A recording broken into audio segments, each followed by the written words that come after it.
네, 안녕하세요. 오늘은 함수와 변수에 대해서 살펴보겠습니다. 지난 시간에는 함수의 전반적인 개념과 정의, 그리고 실제로 간단한 함수를 한번 만들어 봤는데요. 지난 시간의 과제였던 소수 판별 함수부터 한번 보시겠습니다. 자, 지난 시간 과제였죠. 소수라는 것은 일단 약수가 1과 자기 자신뿐인 수를 말합니다. 뭐 예를 들어서 2, 3, 5, 7, 11 이런 등등 숫자들이 소수예요. 소수 판별을 하기 위해서 우선 isPrime이라는 함수를 만들었는데요. 매개 변수로 사용자가 입력한 수를 받아올 것이고, 그리고 소수가 아니면 0, 맞으면 1을 반환할 거예요. 그래서 반환 타입은 int로 했습니다. 우선 자연수는 1로 다 나눠 떨어져요. 그래서 포문은 2부터 시작합니다. 그러니까 이 포문은 소수가 아닌 것을 걸러낼 거예요. 2부터 자기 직전까지 나눠보면 소수가 아닌 게 판별이 되겠죠. 그래서 메인 함수에서 이 조건문에서 함수 호출을 해서 1이면 소수, 0이면 소수가 아닌 거 이렇게 출력을 할 것입니다. 편의상 무한반복을 사용했습니다. 한번 실행해 볼게요.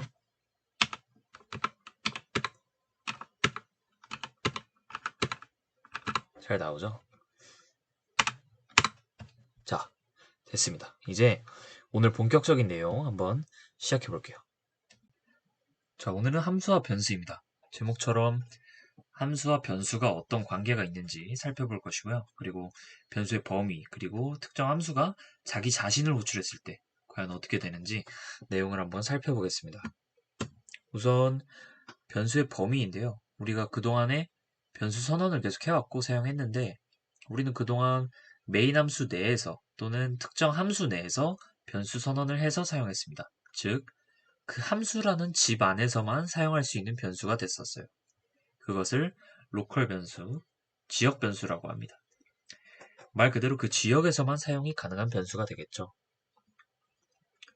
지역 변수는 보시다시피 일단 굉장히 익숙한 형태예요.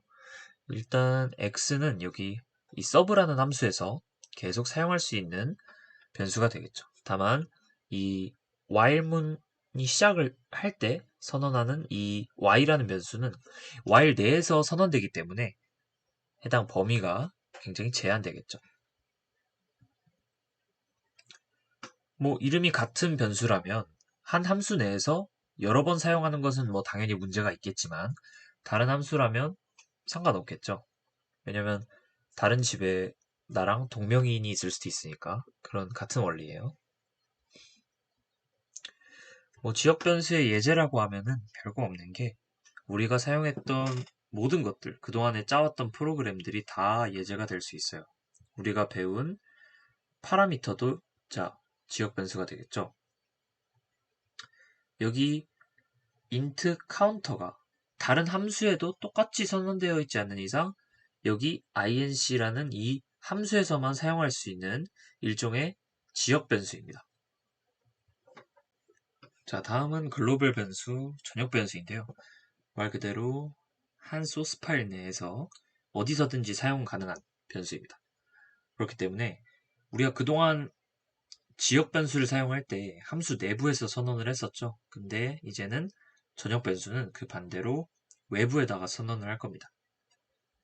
이 전역 변수는 모든 함수에서 특정한 데이터를 공통적으로 사용하고 싶을 때 이제 여러분들이 프로그램을 작성하실 때 유도리 있게 지역 전역 변수를 이렇게 잘 사용하시면 좀 더 좋은 코드가 될 수 있겠습니다.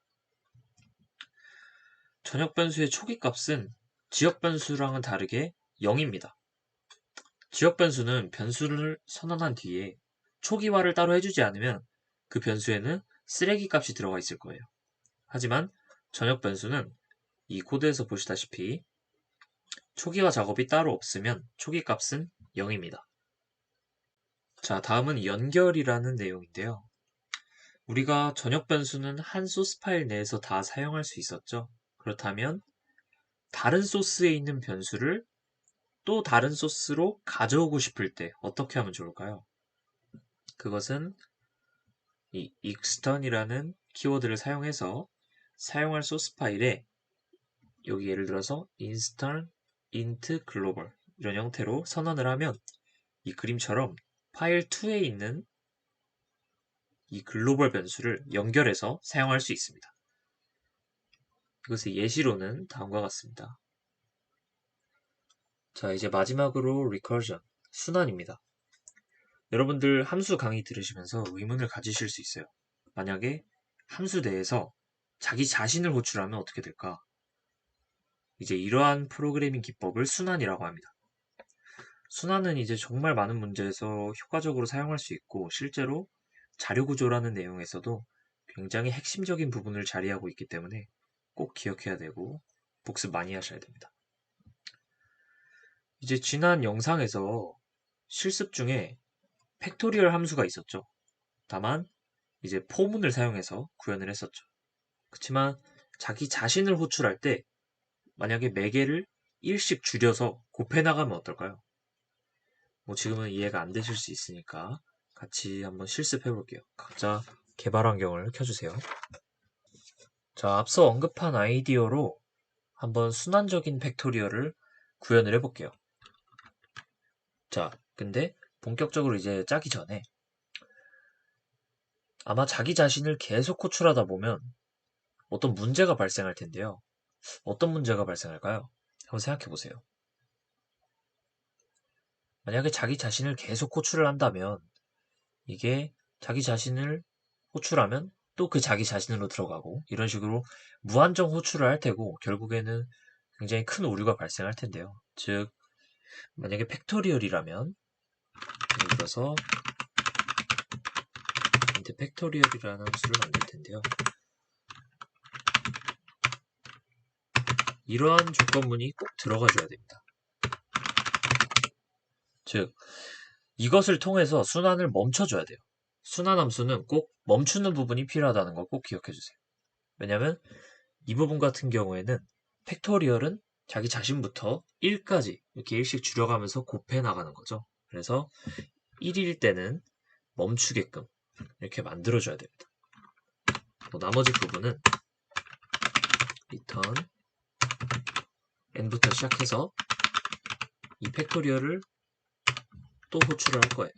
대신에 1을 줄여서 예를 들어서 5라고 한다면 5 곱하기 여기에 5가 들어가서 4가 될 테고 5, 4, 3, 2, 1 해서 1에서 멈추는 그러한 함수가 될 것입니다. 자, 저희가 아까 같이 실습했던 내용이 바로 이 내용인데요. 이 팩토리얼에 호출되는 순서를 머릿속으로 잘 기억하고 계셔야 이것을 순환, 반복으로 자유자재로 변환시킬 수 있습니다. 순환을 사용해서 최대 공약수도 구할 수 있습니다. 코드 참고하시고 한번 코딩 해보세요. 자, 그리고 하노이 탑도 코딩을 할 수가 있는데요. 하노이 탑의 원리 아시죠?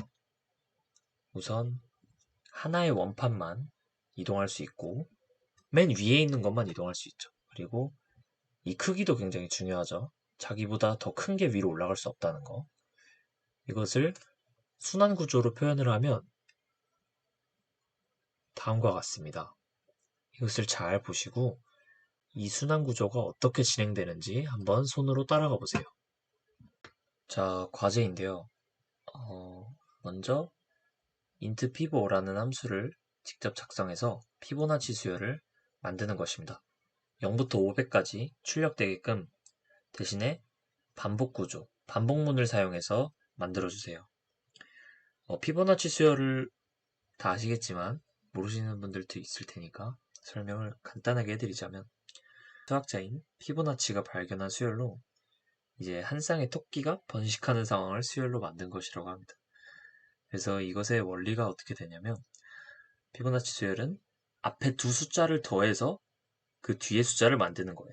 예를 들어서 0, 1 그리고 0, 1을 더하면 1이니까 그 다음은 1이 오겠고 그 다음 1, 1을 더하면 2니까 그 다음은 2가 오고 이런 식으로 앞에 두 개의 숫자를 더해서 그 다음 숫자를 만드는 거예요. 이것의 원리를 잘 생각해서 반복 구조로 한번 구현해 보세요. 그리고 2번은 반복 구조 말고 순환 구조로 한번 만들어 보세요. 그랬을 때 이 반복 구조랑 순환 구조를 한번 비교해 보면서 어떤 것이 피보나치 수열을 구현할 때 제일 좋은 결과인지 한번 생각해 보시기 바랍니다. 자, 지금까지 함수와 변수에 대해서 배워봤습니다.